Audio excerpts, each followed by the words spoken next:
ఆదిలాబాద్ జిల్లా సోనాల మండల కాంగ్రెస్ నాయకులు ప్రెస్ మీట్ నిర్వహించారు. సోనాల మండల కేంద్రంలో జరిగినటువంటి గ్రామ సభను బీఆర్ఎస్ నాయకులు కావాలని అడ్డుకునే ప్రయత్నం చేశారని అన్నారు. గత 10 సంవత్సరాలలో ఒక్క రేషన్ కార్డు ఇవ్వకుండా ప్రజల్ని మోసం చేశారని కాంగ్రెస్ నాయకులు విజయభాస్కర్ రెడ్డి అన్నారు. గ్రామ సభలో గందరగోళం సృష్టించే ప్రయత్నం చేసిండ్రు.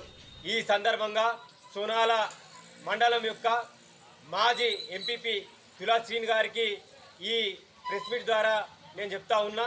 అదేవిధంగా ఎమ్మెల్యే అనిల్ జాదవ్ గారు కూడా నేను ఈ సందర్భంగా చెప్తా ఉన్నా.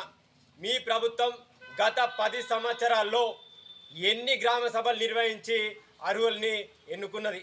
ఈరోజు కాంగ్రెస్ గవర్నమెంటు ప్రతి ఒక్కరికి ఫలితాలు అందాలన్న ఉద్దేశంతో గ్రామ సభలు పెట్టి 10 మంది ముందట అర్హుల్ని ఎన్నుకుంటా ఉంటే దీన్ని చూడలేక మీ కడుపు మంటతో ఈరోజు గ్రామ సభల్ని అడ్డుకునే ప్రయత్నం చేస్తూ ఉన్నారు. గతంలో బీసీ బంధు పథకం తీసుకొచ్చిండ్రు. ఈ ఊర్లో తీసుకుంటే బీసీలే అత్యధిక జనాభా ఉన్నది. అయితే మీరు కేవలం 15 మందికే బీసీ బంధు ఇచ్చిండ్రు. అది గ్రామ సభల ద్వారా అర్హుల్ని నిర్ణయించిండ్రా? దొడ్డి దారిన ఎవరైతే 20% డబ్బులు ఇస్తారో, ఎవరైతే 20,000 రూపాయల డబ్బులు ఇస్తారో ఆ డబ్బులు తీసుకొని నేడు బీసీ బంధు ఇవ్వడం జరిగింది.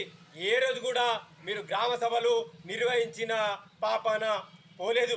అదేవిధంగా ఈరోజు పేద ప్రజలు ఎంతోమంది రేషన్ కార్డుల కోసం గత 10 సంవత్సరాల నుంచి వేచి చూస్తున్నారు. ఇప్పుడు మా విలేజ్లో సోనాల మండల కేంద్రంలో ఒక 200 మందికి రేషన్ కార్డులు వస్తే